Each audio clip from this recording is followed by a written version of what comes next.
सुजाता ने अपने बेटे नील के लिए लड़की ढूंढने के लिए सभी रिश्तेदारों, दोस्तों से कह दिया था। उसे एक बहुत अच्छी लड़की की तलाश थी। वह अपने पति राघव से इसी बात की चर्चा करती कि जब दुल्हन इस घर में आएगी तो घर कितना खुशहाल हो जाएगा। चांद सा टुकड़ा लाऊंगी अपने राजकुमार के लिए। नील से भी बार बार पूछती कि लड़की तुझे कैसी चाहिए, पर नील हंसकर टाल देता था। क्या मम्मी, अभी नहीं, मुझे कुछ करना है। उम्मीद नहीं थी कि नील फोन पर अपनी पसंद की लड़की को चुनकर उसके सामने रिश्ते का प्रस्ताव ले आएगा। सुजाता के लिए ये बहुत बड़ा धक्का था। शाम को 2 कप चाय के साथ सुजाता अपने पति के पास बालकनी में बैठ गई। राघव ने पूछा, क्या हुआ सुजाता, आज चीनी डालना भूल गई चाय में? अच्छा। सुजाता का ध्यान विचारों से हटकर चाय की तरफ गया। मैंने ध्यान ही नहीं दिया, अभी लाती हूँ। सुजाता चाय के लिए चीनी लेकर आ गई और चम्मच से कप में घुमाकर मिलाती जा रही थी। पता नहीं कैसी होगी नील की पसंद, हमसे घुलेगी मिलेगी कि नहीं। मन ही मन उधेड़ बुन में लगी थी। राघव ने कहा, बड़ी चुप चुप हो, क्या बात है? नहीं, ऐसा कुछ नहीं है। आज सुबह नील का फोन आया था।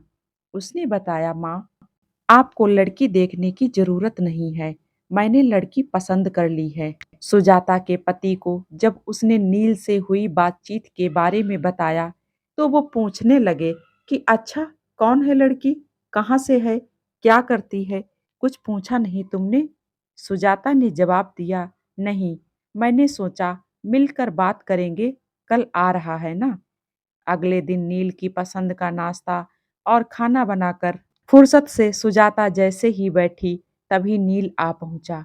आते ही मम्मा मम्मा करता हुआ गले से लिपट गया। क्या बात है, आज बड़ा खुश है? सुजाता ने पूछा। इस पर वो कहने लगा, मैंने आपको माही के बारे में कल बताया था ना, देखिए ये है उसकी फोटो। कुछ घबराई हुई नजरों से फोटो देखने लगी। लड़की अच्छी थी, वैसे भी ना कहने का कोई सवाल ही नहीं उठता था।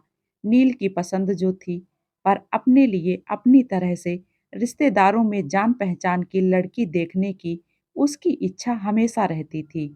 राघव ने सुजाता को इस बात के लिए पहले ही समझा दिया था कि नील को ही जिंदगी बितानी है, नील की पसंद को मानना ही चाहिए। एक तरह से सुजाता भी अपने मन को समझा चुकी थी और अपने बेटे की खुशी में खुश रहना चाहती थी। कैसी है मम्मा?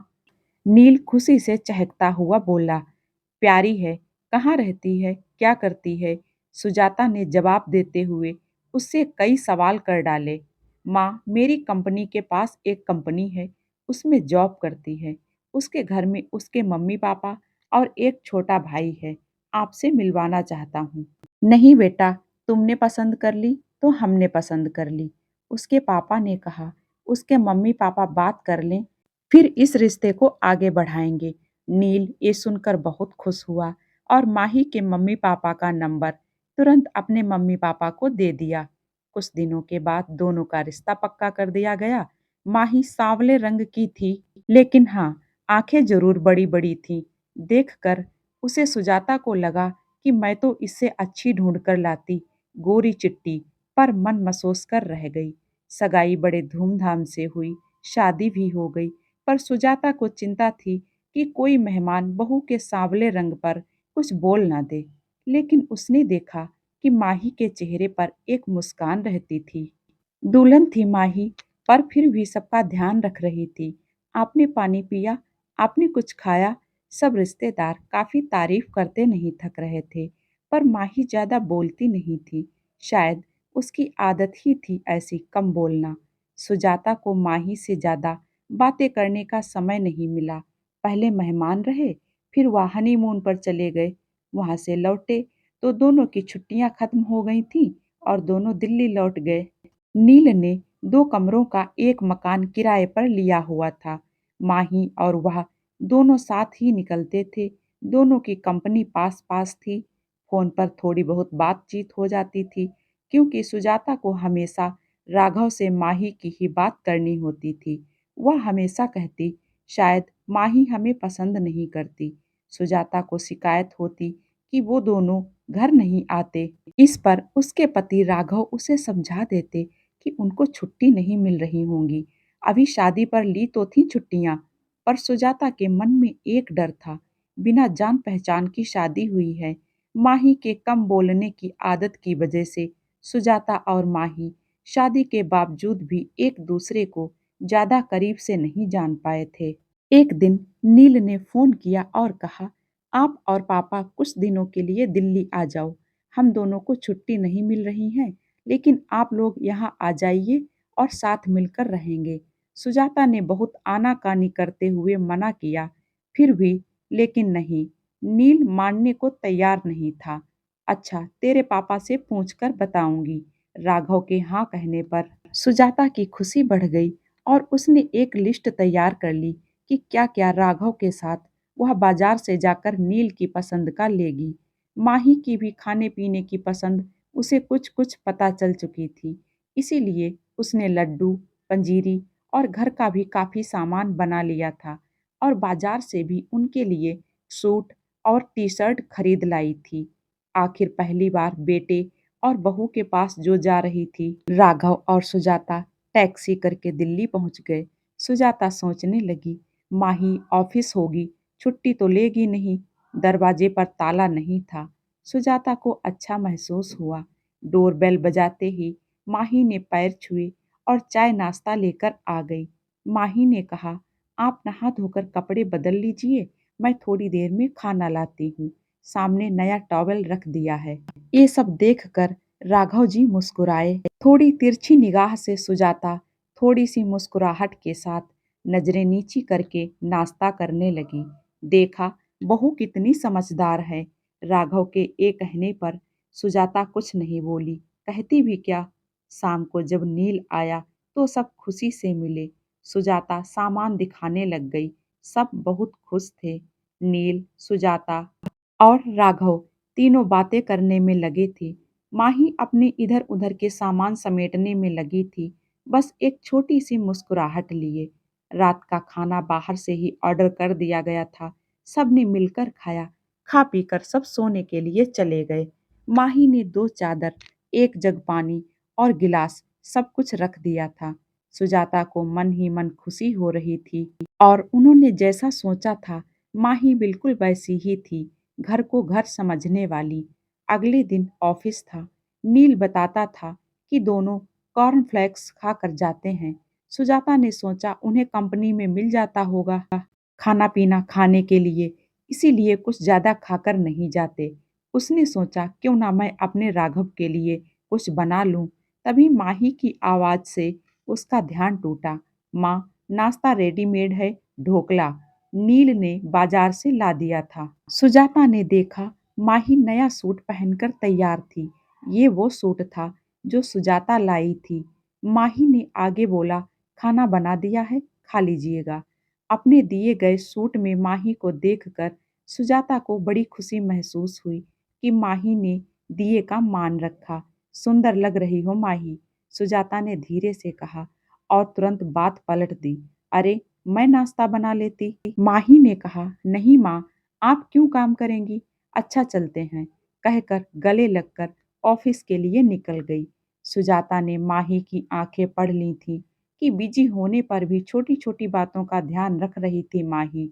राघव सुनो, सुजाता ने अपने गालों पर हाथ रखकर कहा, मुझे माही के गले लगने का स्पर्श देर तक महसूस हो रहा है। आज बेटी होती तो ऐसे ही गले लगती। राघव ने भी अखबार पढ़ते पढ़ते भावुक दिल से कहा, हाँ। लेकिन अगले दिन राघव से सुजाता कहने लगी, क्या फायदा आने का, दोनों को छुट्टी भी नहीं है और टाइम भी नहीं, और बेचारे दोनों हम लोगों को समय भी नहीं दे पाते। राघव ने भी हाँ में हाँ मिला दी। सुजाता कहने लगी कि हम 1-2 दिन में चले जाएंगे। अगले दिन माही सुबह से ही नाश्ता बनाने में लग गई। सुजाता ने माही से कहा, तुम तैयार हो जाओ, ये सब मैं कर लूंगी। नहीं माँ, आज शुक्रवार है, हम दोनों ने छुट्टी ली है और शनिवार इतवार को तो वैसे भी छुट्टी होती है हमारी। हम लोग 3 दिन आपको ये शहर घुमा देंगे। मन ही मन सुजाता मुस्कुरा रही थी कि बेटे बहू के साथ पूरा दिन बिताएंगे। चारों घूमने के लिए निकल गए। जहाँ भी संभल कर चलना होता, माही तुरंत सुजाता का हाथ पकड़ लेती। 3 दिन पता ही नहीं चले। अगले दिन सुजाता सुबह ही उठकर रसोई में आ गई। माही तुरंत बोली, मम्मी जी कुछ चाहिए? नहीं, सुजाता ने कहा, मैं तो इसीलिए चली आई कि दोनों मिलकर काम करेंगे, सब काम जल्दी हो जाएगा। ये सुनकर माही मुस्कुरा दी। दोनों ने मिलकर नाश्ता बनाया और माही ऑफिस के लिए तैयार हो गई। नील और माही दोनों अपने अपने ऑफिस के लिए चले गए। सुजाता राघव से माही की तारीफ किए जा रही थी और राघव मुस्कुरा रहे थे। तुम वही हो जो माही के लिए इतना डरी बैठी थी। सुजाता धीरे से मुस्कुरा दी थी। शाम को नील और माही ऑफिस से आए। खाना खाते समय राघव ने कहा, नील, कल हम जाने की सोच रहे हैं। नील ने कहा, अभी तो कुछ और दिन, अभी तो खूब मन लग रहा है। आप अकेला तो महसूस नहीं कर रहे? नहीं नील बेटा, तुम्हारी मम्मी साथ है ना, तो दिन आराम से कट जाता है। कभी टीवी देख लेते हैं तो कभी अखबार पढ़ लेते हैं। ऐसे में समय का पता नहीं चलता। नील ने कहा, तो फिर क्यों जाना है? खाना खाने के बाद बर्तन समेटकर माही कमरे में आकर बोली, मम्मी जी, शाम को ऑफिस से आकर बहुत अकेलापन लगेगा। आप दोनों के आने से रौनक हो गई है। थोड़े दिन और रुक जाइए, या मैं तो कहती हूँ कि आप हमारे साथ ही रहिए। वैसे भी अब पापा जी रिटायर हो गए हैं, कोई काम तो है नहीं। आप दोनों का ध्यान हम पास रहकर ज़्यादा अच्छे से रख पाएंगे। जो माही बोलती नहीं थी, वह आज बड़ी-बड़ी बातें कर रही थी। राघव और सुजाता एक दूसरे को देखकर मुस्कुरा रहे थे। सुजाता ने माही के पास आकर उसका हाथ अपने हाथों में ले लिया और कहने लगी कि कितना ध्यान रखती हो तुम। नील बड़ा किस्मत वाला है जो हमें एक अच्छी बहू मिली। इतनी अच्छी तो मैं भी नहीं ढूंढ पाती। ये सुनकर माही सुजाता के गले लग गई। माही बोली, मम्मी जी, मैं भी किस्मत वाली हूँ जो मुझे ऐसा परिवार मिला। प्यार और अपनेपन की वजह से ही दिल की बात दिल तक पहुंच गई थी। आजकल दोनों के रिश्तों में बदलाव आया है। समझदारी और प्यार से रिश्ते मजबूत होते हैं। दोस्तों, कैसी लगी ये कहानी? प्लीज़ मुझे कमेंट बॉक्स में कमेंट करके ज़रूर बताइए। और जो लोग मेरे चैनल पे नए हैं, प्लीज़ मेरे इस चैनल को भी आप लोग अपना प्यार और सपोर्ट ज़रूर करें, क्योंकि आपके प्यार के बिना हम आगे नहीं बढ़ सकते। तो दोस्तों, मिलते हैं एक और नई कहानी के साथ में। Thank you.